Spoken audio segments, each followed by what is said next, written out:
Alors, à ce moment-là, donc, on a vu donc deux potentiels qui sont liés.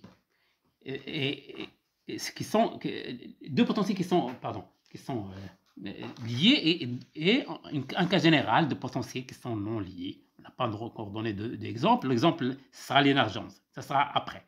Mais donc, dans un troisième paragraphe, on va voir ce qui se passe dans la réalité. C'est ce qu'on appelle donc les potentiels moléculaires qui existent dans la réalité. Comment ils sont traités? Alors, les potentiels, c'est toujours comme ça. Donc, troisièmement.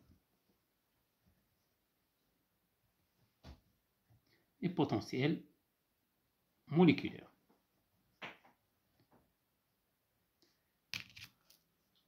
Alors, si j'ai une molécule, quels sont les types de potentiels auxquels j'ai affaire? Alors, une molécule, elle a des degrés de liberté interne.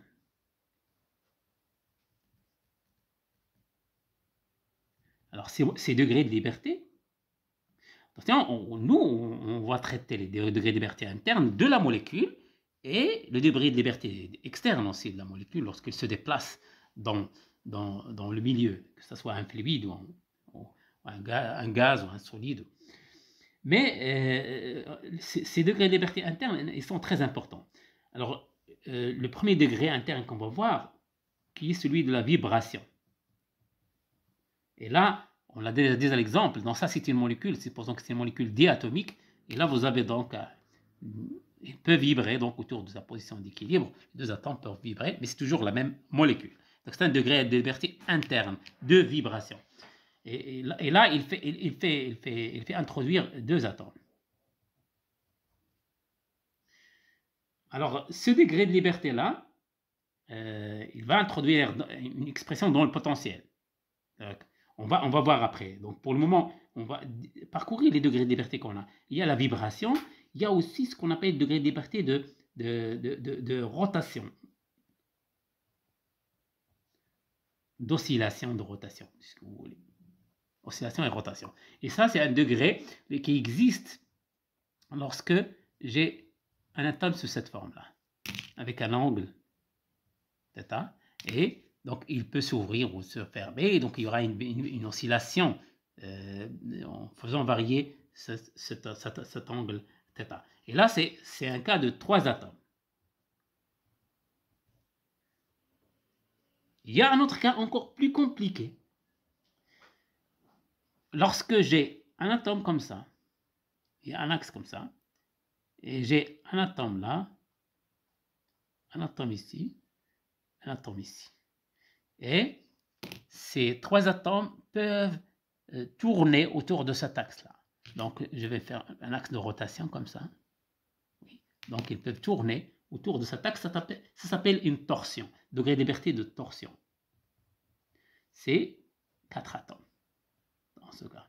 Mais vous voyez, quand j'augmente le nombre d'atomes, ça se complique. Mais la base, c'est exprimé par ces trois types de mouvements. Dans ce cas-là, le potentiel, R1, R2 jusqu'à Rn, il va s'écrire comme quoi? Comme, bon, là, donc c'est la somme de I inférieur à J, je prends celui de deux atomes. Donc I inférieur à J, KIJ, ça on l'a déjà montré, donc de RIJ moins R équilibre tout au carré. C'est le terme harmonique dû à l'oscillation, à la vibration de deux atomes.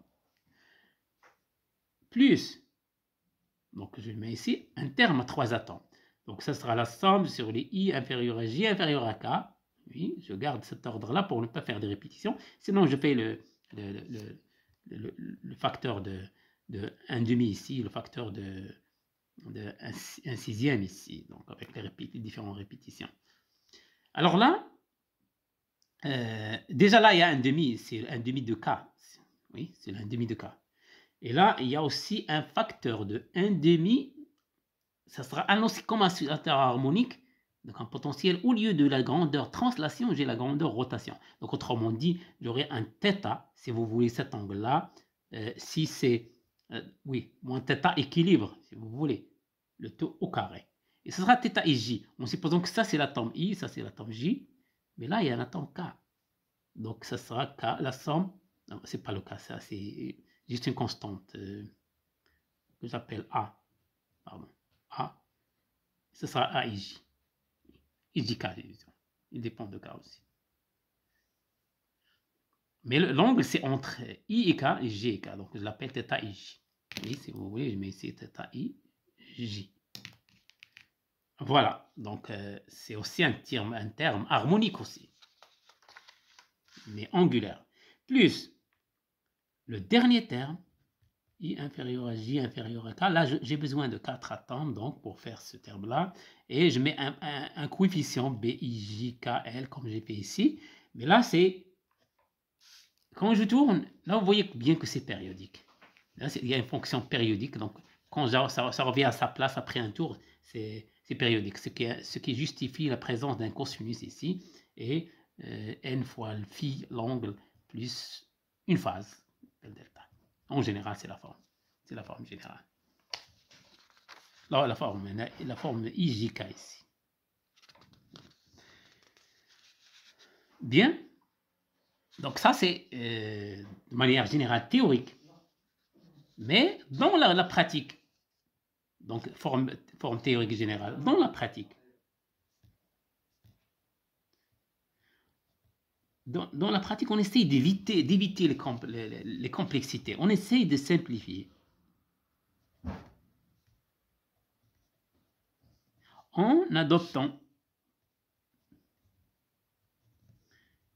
une forme qu'on appelle phénoménologique. J'explique. C'est quoi une forme phénoménologique? Ce terme-là, c'est en fait un mixage entre la théorie et la pratique. Donc, on fait des mesures, par exemple, on a une forme. Bon, j'ai dit, donc il faut d'abord des données mesurées, expérimentales, donc qui viennent de l'observation, de l'expérience, ou numériques. Par exemple, des données qui viennent, par exemple, de l'ab initio, donc DFT, ab initio, ou DFT. Donc, j'ai le potentiel, je l'ai mesuré, ou bien je l'ai calculé numériquement, et puis que je le modélise par une forme simple théorique. Donc, modélisation par une forme simple théorique.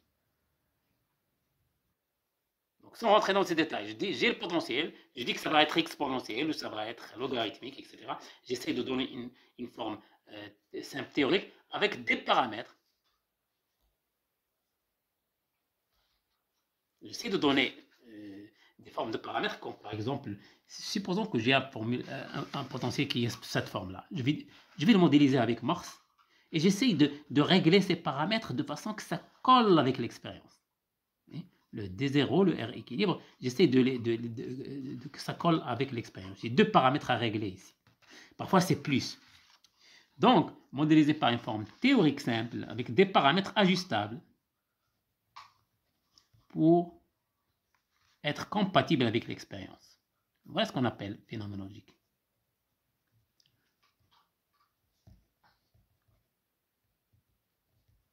Et ça, c'est une façon qui va permettre d'éviter d'utiliser plus de complexité dans les potentiels. Donc, dans ce cas-là, ce qu'on fait, c'est ce qu'on appelle un fit, ou bien tout simplement ce qu'on appelle des courbes de tendance. Bon, c'est la méthode numérique qu'on utilise ici pour trouver ces paramètres-là. Et nous, on ne va pas rentrer dans ces détails, on suppose que le potentiel il est connu. On est en train de découvrir les types de potentiels qu'on a. Voilà donc pour cette partie sur les types de potentiels interatomiques. Donc c'est juste un survol de ces types de potentiels auxquels on peut avoir affaire. Je donne un exemple ici, par exemple, de ces paramètres-là, des formes phénoménologiques. Donc exemple, c'est ce qu'on appelle si je me rappelle bien, on l'appelle par exemple EAM, potentiel.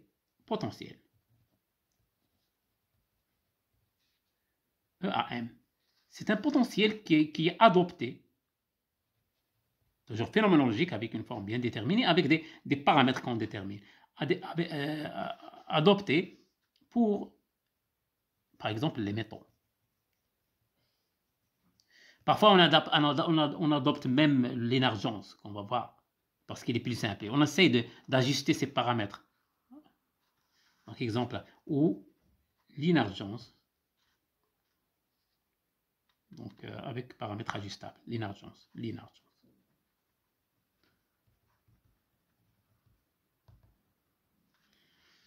Voilà. Alors, la section qui va venir, c'est justement à propos du potentiel de l'émergence. Alors, troisième section, potentiel de l'émergence.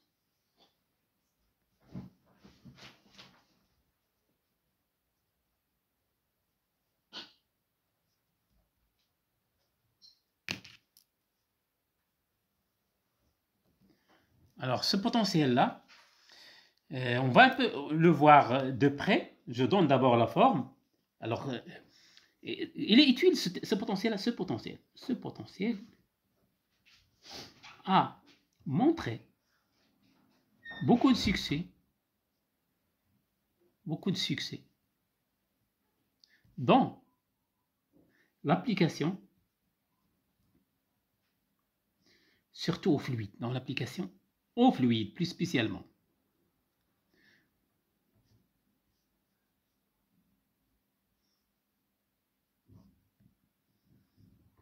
Donc, quand je dis fluide, donc ça peut être gaz, ça peut être liquide. Alors, commençons par exemple de le gaz, pour les gaz. Les gaz, on sait que d'abord, je pars vraiment de l'approximation la plus basique.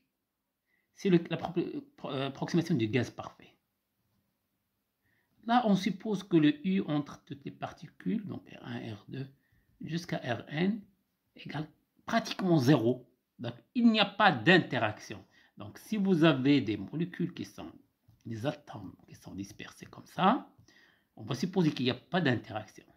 Et là, quand je suppose qu'il n'y a pas d'interaction, donc je vais tracer le potentiel U en fonction de R, des R entre les... Supposons que c'est un potentiel à 2 à 2, donc 2 à 2, donc U en fonction de RIJ, c'est nul. Donc ça ne dépend pas de la distance. Donc c'est toujours nul, partout, égal à 0.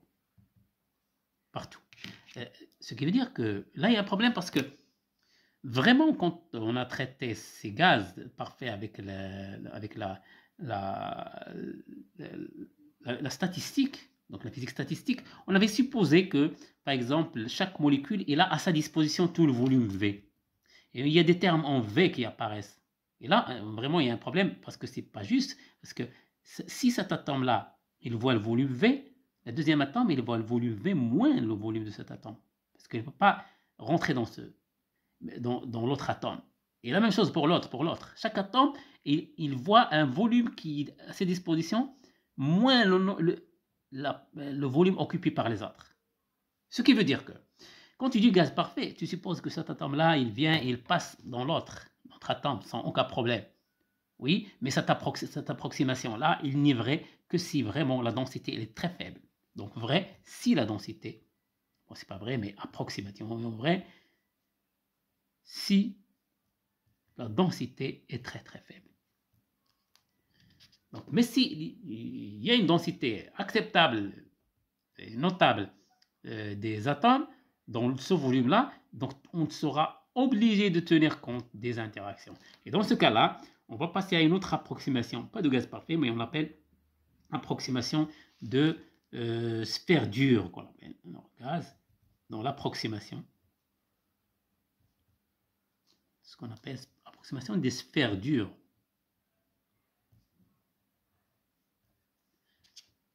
sphère dure. Hard spheres. Là, un atome ne peut pas rentrer dans l'autre atome. Et donc là, quel est le potentiel adéquat? Donc, un atome évite tout autre atome. Ce n'est pas le cas ici, le gaz parfait.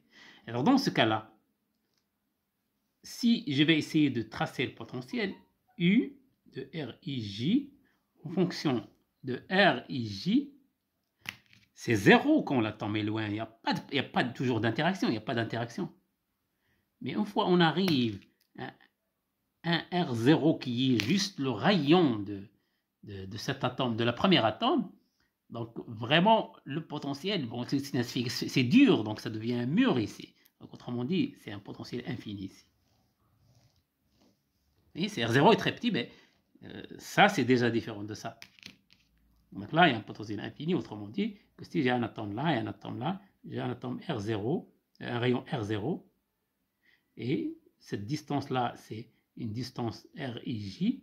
Alors là, il n'y a pas de potentiel, mais une fois que je suis ici, ça y est, donc je ne peux plus rentrer. En fait, le R0 ici, c'est le diamètre, oui, parce que c'est déjà à partir de là, il n'y a plus de... Donc c'est 2 fois R0, c'est le diamètre. Ça, c'est la position vraiment extrême à laquelle peut arriver cet atome en se rapprochant de celle-là. Mais pas plus, tu ne peux pas s'approcher davantage. Donc, maintenant, dans cette perspective, si on continue à faire ce qu'on appelle l'approximation des... Alors déjà, si on utilise ça, on trouve dans l'équation d'état du gaz, on va trouver que c'est pas PV est égal à nRT, mais c'est P plus quelque chose fois le volume moins quelque chose. Donc c'est le gaz réel. Donc on va trouver qu'il y a une différence dans l'équation d'état. Donc là, c'est l'approximation des sphères qu'on appelle des sphères moues. Alors sphères moues ou soft spheres. Cette approximation, ça concerne tout simplement à dire que vraiment un atome, il essaie d'éviter un autre. Mais cet atome n'est pas suffisamment dur, donc il peut être mou, il peut être un petit peu déformé, il peut rentrer un peu à l'intérieur. Autrement dit, si j'ai un atome là, et j'ai un autre là, donc cet atome-là, il peut arriver jusqu'ici, il peut même rentrer un petit peu dans ce cas extrême, et c'est là il peut se déformer un petit peu pour la laisser rentrer un peu. Donc ça, mais elle ne peut jamais arriver là, au centre. Autrement dit, ce potentiel-là, donc c'est de RIJ, c'est 0 quand elle est loin, mais une fois il arrive à ce point-là, approche de ce point-là, bon voilà, c'est quelque chose comme ça. Ça devient très grand, presque infini en 0, mais là c'est un potentiel très grand, mais pas infini, il est fini ici, donc il peut rentrer un petit peu. Oui. Donc il peut aller là, il peut aller là, mais il ne peut pas rentrer dans l'atome. Donc c'est une approximation de ce qu'on appelle des sphères moues. Et celle-là, il est un peu plus avancé par rapport à celle-là, donc lorsqu'on essaie d'étudier le gaz. Donc on va du gaz parfait vers le gaz qu'on appelle réel avec différentes approximations. Mais ça, c'est tout ça, c'est simpliste. Alors, voyez un peu le potentiel le plus utilisé, c'est ce qu'on appelle le potentiel de Lennard-Jones. Alors, on est en train donc d'affiner l'approximation, donc potentiel de Lennard-Jones. On va l'appeler LJ, donc comme acronyme. Alors ce potentiel-là, dans la suite ici, ça va être une amélioration de ce qui se passe au voisinage au zéro et ce qui se passe à l'infini. Autrement dit, je donne d'abord la formule de ce potentiel, U de entre deux atomes, RI, RJ, en position RI, RJ, est égal. Alors le U, il va dépendre de quoi? Il dépend uniquement de la séparation entre deux atomes, entre ces deux atomes. Donc il dépend que de RJ en fait. Et pas de la position absolue de chacune des atomes. Et c'est égal à 4 fois epsilon, un paramètre, facteur de sigma sur RIJ à la puissance 12 moins sigma sur RIJ à la puissance 6. Voilà, je vais encadrer cette formule-là.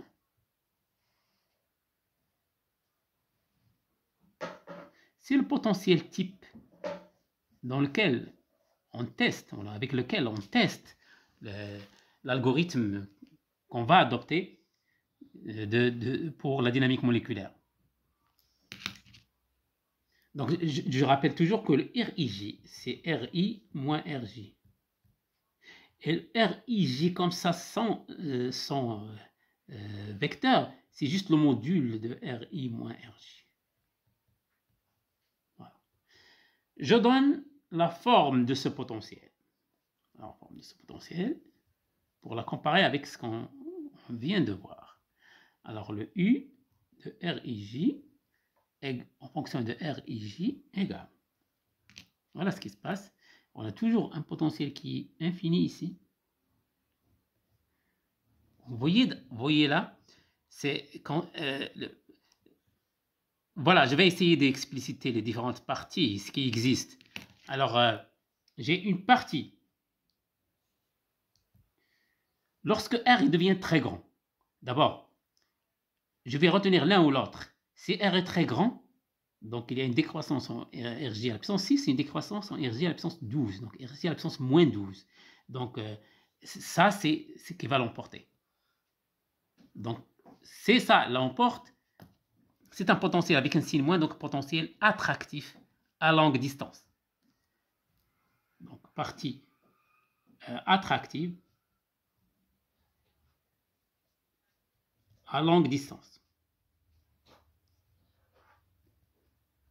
Car RIJ il est très grand, implique que RIJ à la puissance moins 12, elle est très petit devant RIJ à la puissance moins 6, donc je garde le terme en moins 6. Alors sini moins implique attraction. Voilà. Il y a une partie ici qui est répulsive.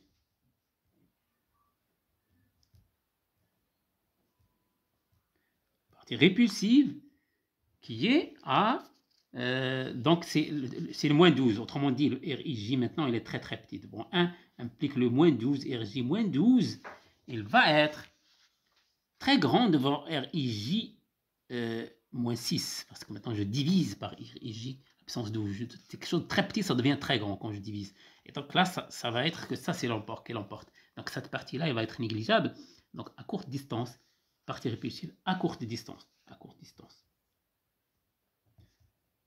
répulsive à cause du signe moins. Voilà. Mais là, c'est négatif. Donc c'est quelque chose comme ça. Mais quand R tend vers l'infini, c'est toujours c'est 0. Donc cette partie qui reste, quand R tend vers l'infini, ça devient 0. Donc c'est quelque chose de négatif, mais qui tend vers 0. C'est comme ça. Mais intermédiairement, ça va être quelque chose comme ça. C'est ce qu'on va démontrer après. Voilà. Et là, c'est ce qu'on va appeler un R équilibre, encore une fois. Parce que vous voyez ici, je peux avoir une forme harmonique ici, et ça ressemble au potentiel de Morse, donc à ce niveau-là. Et voilà, donc cette partie-là, en R équilibre, si vous calculez, vous trouverez que cette partie, c'est juste le epsilon. Et l'énergie de dissociation, si vous voulez. Donc voilà, ça c'est la forme de potentiel de Lennard-Jones. Alors maintenant, on va voir certaines propriétés de ce potentiel. Alors parmi les propriétés, d'abord pour bien bien cerner comment se comporte ce potentiel, on va le traduire en force. Parce qu'après, on va travailler dans les équations de mouvement avec les forces. Maintenant, c'est la donnée du potentiel. Alors, regardons ce qui se passe donc pour les forces. Calcul des forces. Calcul des forces. Donc, ça sera un petit 1, je pense. Bon, je laisse comme ça, calcul des forces.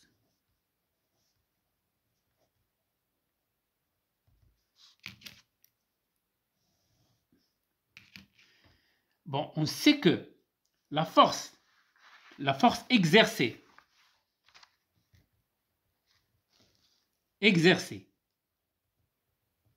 par... Donc, on va se concentrer sur une molécule numéro I. On va voir la force exercée par les autres molécules qu'on va alimenter J. La force exercée par un atome, par exemple. Exercée par un atome. J sur un atome I. On va l'appeler F, si vous voulez, FIJ, FI, exercé par J, si vous voulez, J sur I. Voilà. C'est moins grade, comme on a dit, le grade RI de U, si vous voulez, de U. RI, RJ. Voilà, c'est moins gradient. Alors le gradient, en faisant varier RI, en fixant RJ. Oui, parce que maintenant c'est le J qui agit. Bon, ça c'est le I, ça c'est le J. Alors je fixe le J et j'essaie de déplacer le I dans le potentiel créé par J. Et la force, il va être proportionnelle au gradient, avec moins gradient, exactement. Moins gradient de ce potentiel-là. C'est pour ça, donc, je fais varier le RI en fixant le RJ, comme s'il était fixe. Bien, alors, dans ce cas-là, comment calculer les composantes de cette force? Je vais l'appeler, après je vais dire simplement que c'est la force F. Oui, la force F. Alors, la force F, également un gradient, donc Fx égale à moins la dérivée de U de RIJ, et ça ne dépend que de la différence, du module de la différence, comme on a dit, sur dx. La même chose pour dy.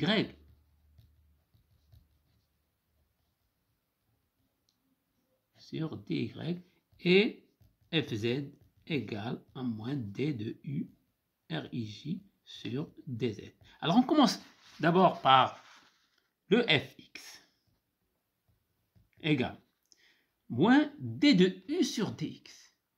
Alors pour le faire, je sais que u dépend de r, ne dépend pas de x, et r dépend de x. Autrement dit, il faut écrire rij égale racine de xi moins xj au carré, c'est le module de ri moins rj, donc plus yi la même chose moins yj au carré, donc c'est facile à voir, le zi moins zj au carré, tout ça en racine.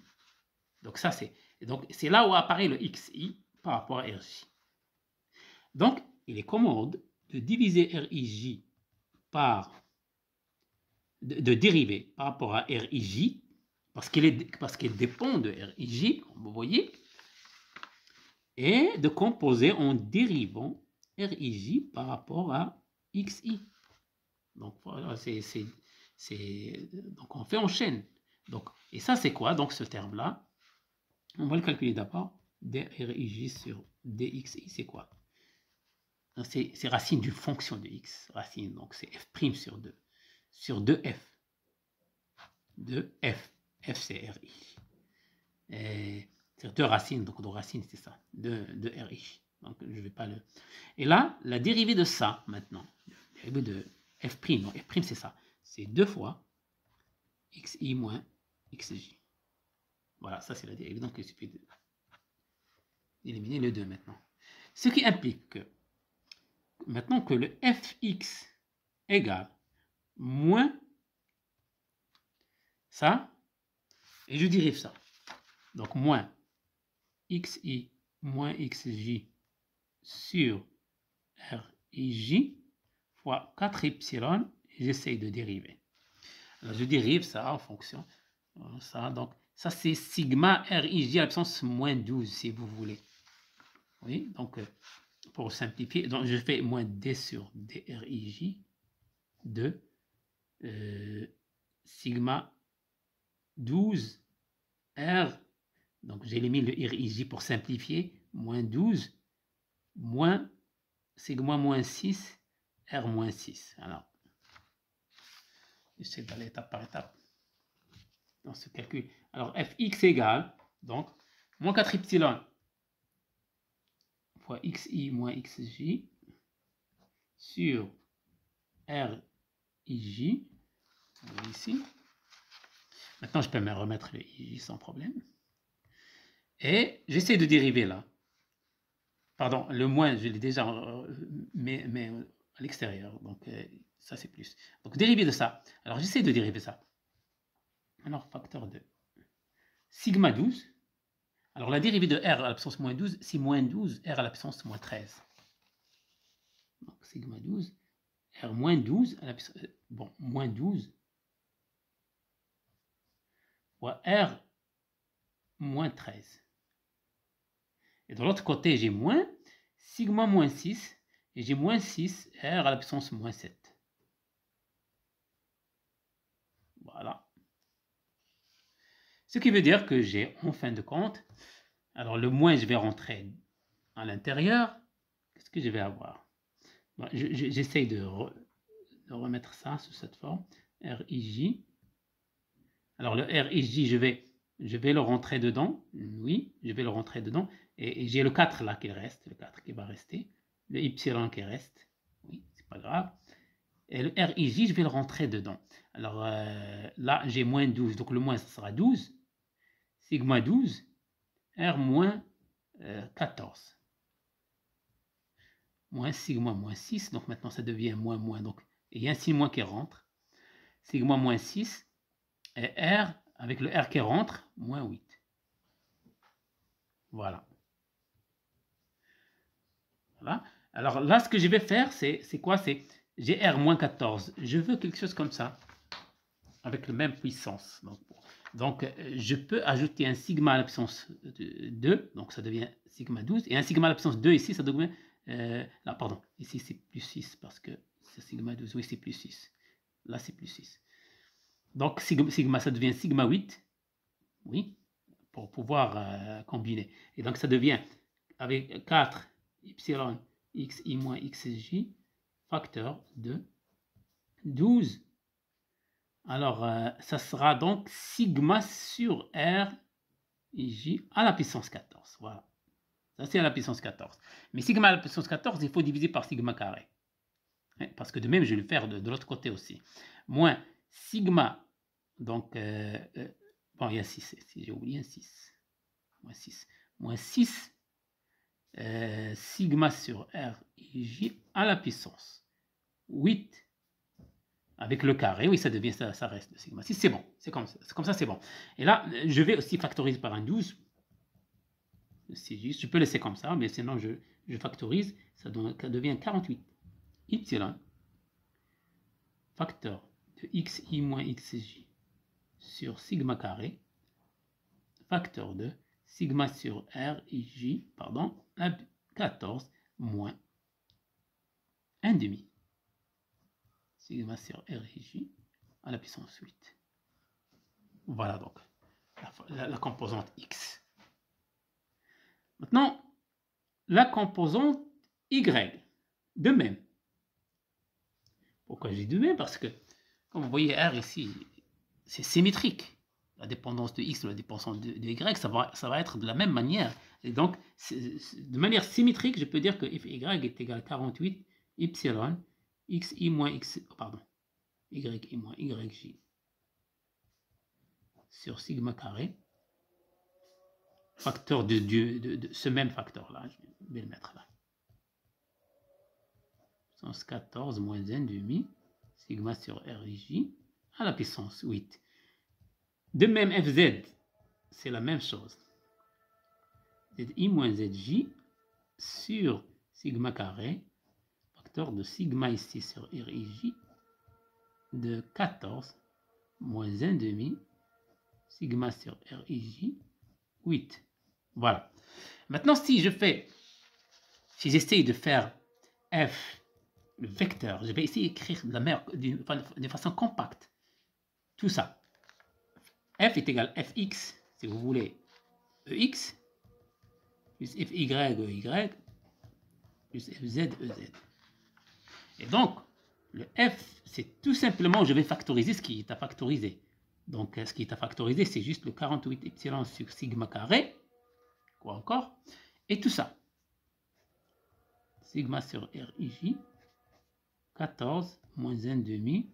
Sigma sur RIJ. À la puissance 8. Et puis, j'ai xi moins xj fois EX plus ça fois Y plus ça fois Z. C'est juste les composantes de, si vous voulez, de RI moins RJ. Et ça, c'est tout simplement xi moins xj EX plus Y moins YJ EY plus ZI moins ZJ EZ. Voilà, donc ça c'est RI moins RJ. Ou tout simplement RI, en fin de compte. F est égal à 48 epsilon. Voilà la forme compacte finale de la force. Donc en partant du potentiel, j'ai pu déterminer la force dans ce cas-là, de manière analytique. Et je peux encadrer cette formule-là de la force. Voilà donc la force qui est exercée par la particule, toujours J, si vous voulez, je remets la force par la particule J sur la particule I. Voilà. Maintenant, une fois que j'ai déterminé la force, ça peut être utile dans une chose là. Parce que dès le départ ici, j'ai parlé de ce epsilon de R équilibre. Et là, il y a une nuance ici. Je sais que les deux paramètres du potentiel sont epsilon et sigma. Epsilon, on la retrouve ici. Comme on a fait, je vais essayer d'apporter la figure pour Morse, pour le potentiel de Morse. On voit bien les facteurs D0 et le R équilibre. Le D0, c'est comme ça. Et le R équilibre, je le vois, c'est là. Le A, il n'est pas ici. Le A, c'est le facteur qui permet de déterminer cette ouverture-là. Est-ce qu'il y a une grande ouverture, une petite ouverture tout simplement. Mais les deux facteurs clés, c'est le D0 et c'est le R équilibre. On les regarde directement dans le schéma. Mais là, le epsilon, on le voit, mais le sigma, on ne le voit pas. Par contre, on voit un R équilibre. La question, est-ce que ce R équilibre, c'est exactement sigma? Oui, est-ce que c'est le sigma? C'est ça la question à laquelle on va répondre. Pour répondre à ça, il faut trouver la position d'équilibre. Alors, équilibre, position d'équilibre, pour ce potentiel-là, il est déterminé par quoi? La position d'équilibre est déterminée par un extrémum du potentiel, ou un minimum, plus exactement. Pour un équilibre stable, il faut un minimum du potentiel, donc minimum du potentiel.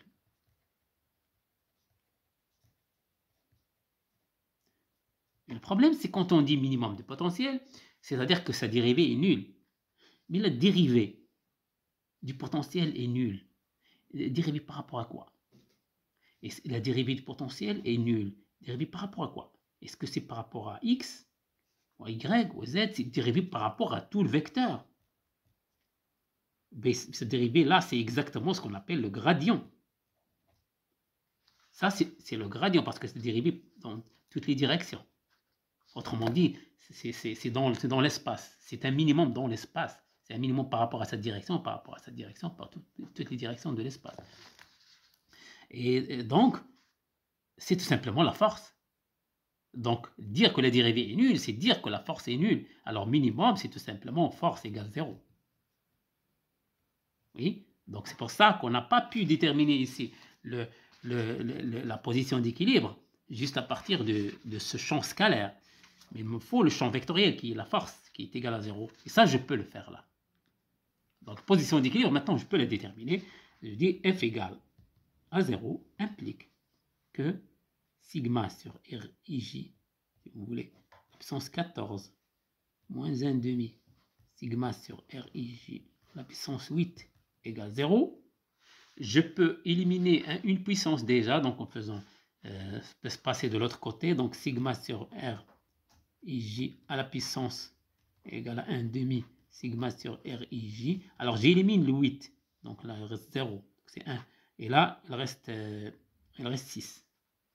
Voilà. Ce qui implique que sigma sur RIJ égale, ça sera le R équilibre maintenant, équilibre, égale 1/2 à la puissance 6. Ce qui implique, oui, c'est 1/2 à la puissance 6. Ce qui implique que R équilibre est égal à 2 à la puissance. Oui, c'est ça? Ça, c'est à la puissance 6. Ah non, il faut faire 1/2 à la puissance 1/6, pardon. 1/6. Oui. Et donc, R équilibre 2 à la puissance 1/6 au sigma. C'est quoi 2 à la puissance 1/6 pour avoir une estimation? C'est à peu près 1,12 sigma. Donc, c'est pas exactement en sigma. Autrement dit, le paramètre qu'on a là, c'est voisinage. Le R équilibre, c'est au voisinage de ce sigma, c'est pas exactement sigma. Oui. Donc, si on veut introduire un sigma, ce R équilibre là, normalement, si je veux mettre le R équilibre ici, je dois équilibrer avec une constante là et là. Il doit y avoir une constante. Là, par exemple ici. Voilà, donc ça me permet donc de déterminer la position d'équilibre.